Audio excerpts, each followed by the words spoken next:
Hello, I was expecting you. I've already taken care of the imaging array, but you should still look into securing the primary coolant flow. With some luck, you may be able to light the area before these things even show up.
Very good. I believe we're ready to look into the sky.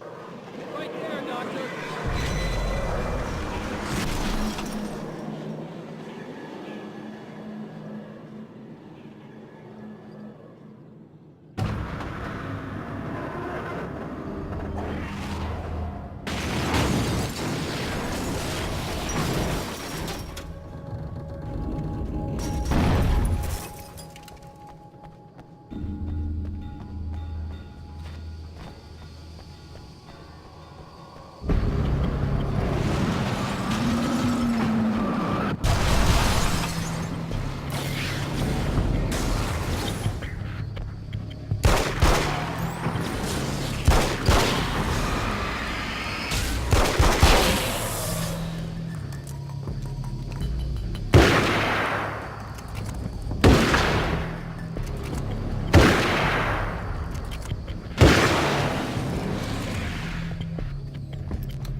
The film noir poster reminded me of Alex Casey, the detective's cool exterior never cracking even with the gun pointed in his face.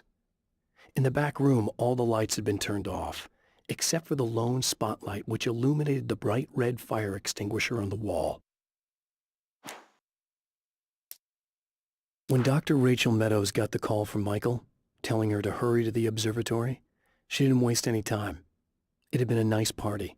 She'd had a good time, but her social life would always play second fiddle to the mysteries of space.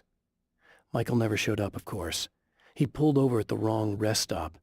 She never even thought about him at the time. The phenomenon in the sky above her was too fascinating. This act of creation is exhilarating and frightening. Subtext and symbols loom eager to take effect. Causality and consequence become domino chains that stretch into infinity.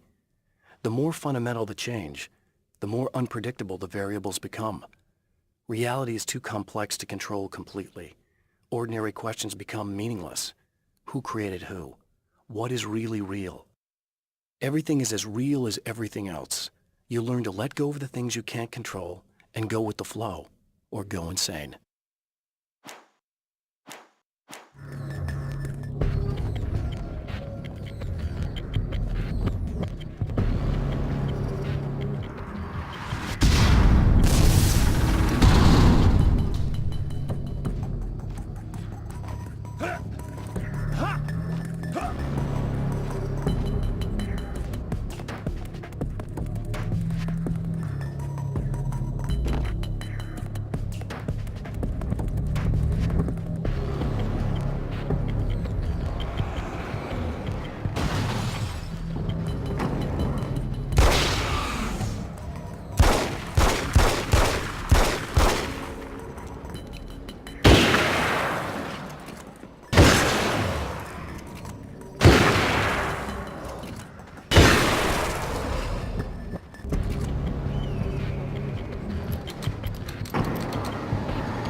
Doctor.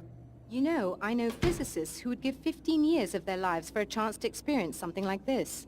I'd imagine that being stalked by horrible axe murderers would curb their enthusiasm a little. Clearly you've never met hardcore physicists. I'm glad you're in such good spirits, The signal! Yes, it's completed. finally. In a strange way, he feels at ease. He is armed with his own words, and when the time comes, they will be enough or they will not. For now, he's content to let the currents take him toward the final confrontation.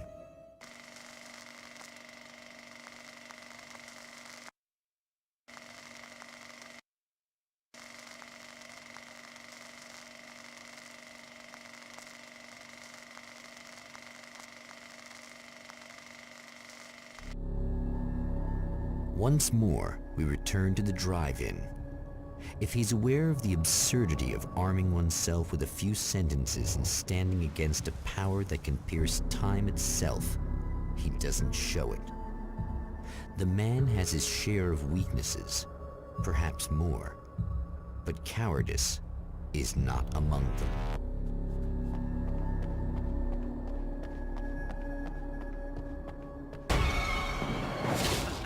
Oh, you got yourself a little plan, do you?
never getting out of this, Wake. Never! Don't worry. I'll take care of your wife and your life.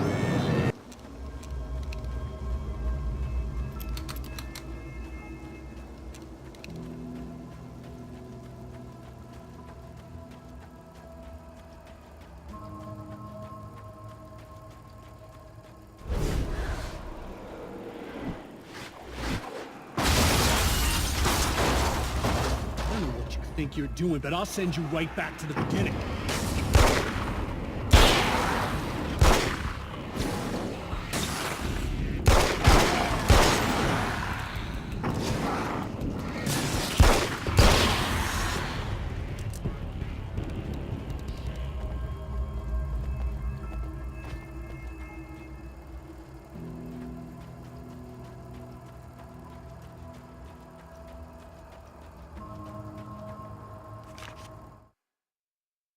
When the dark man's eyes suddenly locked into Serena's, she flushed hot. They ignited a black fire in her. He was talking. He wanted the power turned off. He said something about the projector booth. She hooked a finger under his belt buckle. He grabbed a hold of her throat and twisted until it hurt. Somewhere deep inside, a part of her screamed in paralyzed horror, but the moan that escaped from her throat had no panic in it. "Pay attention," he said. "Business first." His eyes glittered shamelessly. Hers did too.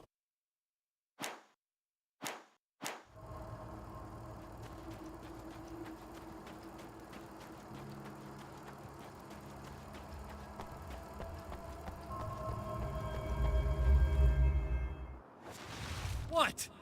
You think whatever it is you're gonna do is gonna make a difference? This'll end up just like before!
Again, the champion of light enters the final trap. The new reality is almost here.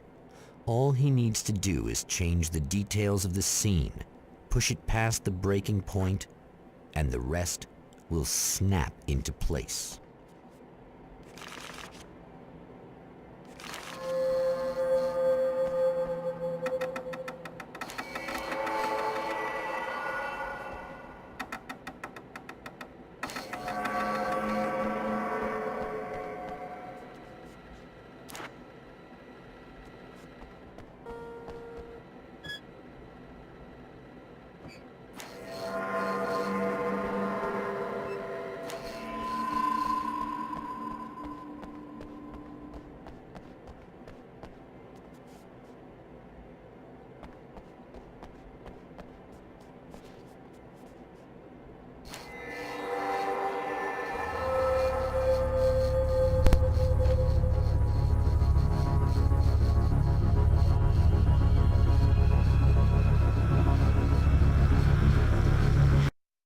Oh, come on, buddy.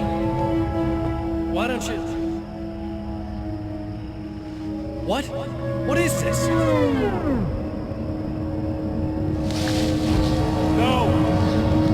No!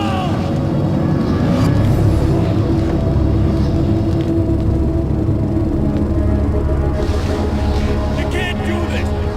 All I did was take the things you always wanted and never had the balls to go for. It's my turn now! It's my life! It's my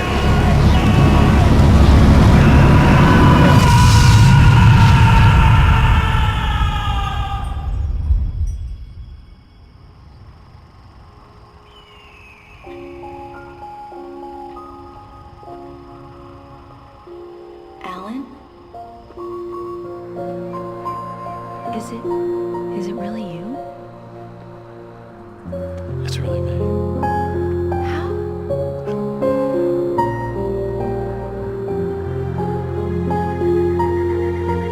I love you. I love you.